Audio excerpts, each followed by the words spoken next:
राधे राधे दोस्तों। तो आज जब मैं उठी ना, मौसम तो काफ़ी अच्छा था बाहर का और एकदम ठंडी ठंडी हवा चल रही थी, लेकिन दिन में आज गर्म हो रहा था, बारिश नहीं हुई।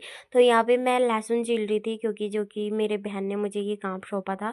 फिर उसके बाद आज हमारे घर पे बन रही थी भरी पूरी। इसे हमारी गढ़वाली भाषा में स्वाला कहते हैं, क्योंकि आज कुछ स्पेशल डे था, इसलिए हमारे घर पे स्वाले बने। वैसे हम बनाते हैं, लेकिन आज कुछ था भी पहाड़ी रीति रिवाज।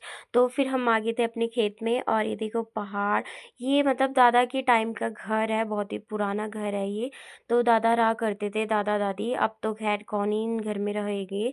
और उसके बाद भाभी लोग निकाल रहे थे यहाँ पे नाच। और ये ना पुरानी, मतलब जो पुराने घर होते थे ना, उसमें ऐसी लोहे की संगल होती थी, इसे संगल बोलते हैं।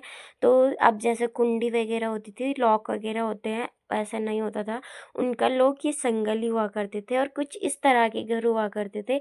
इसे हमारी पहाड़ी भाषा में होका कहा जाता है, जो कि दादा के टाइम का है। और ये देखो, ये साज है, पूरा एकदम नया है। ऐसा लग नहीं रहा था कि बहुत सारा पुराना है, इतना मतलब 90, मतलब 100 से तो ऊपर ही होगा, ये पुराना है बहुत ही ज़्यादा।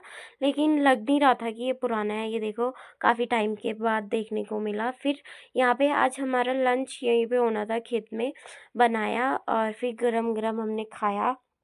पहाड़ और ये खाना तो अलग ही वाइब दे रहा था सच में। वैसे भी पहाड़ों में खाने का तो अलग ही मज़ा है, और वो भी खेतों में। फिर भाभी लोगों ने पहले नाश्ता के टाइम पे निकाला, मतलब धान, और उसके बाद फिर खाना खाने के बाद भी उन्होंने धान ही निकाला। फिर हम आ गए थे घर पे जल्दी, थक भी काफ़ी ज़्यादा लग रही थी। और फिर भाभी लोग दूसरे खेत में चले गए थे, और एक भाभी ना चाय लेके आई थी, तो उन्होंने हमें रास्ते में ही दे दिया कि मैं इतनी सारी चाय लेके आई, तुम लोग पी लो। तो हमने कहा चलो। वैसे भी पहाड़ियों की चाय, थकान चाय से ही मिटती है सच में। हर कोई, ऐसा कोई भी पहाड़ी नहीं होगा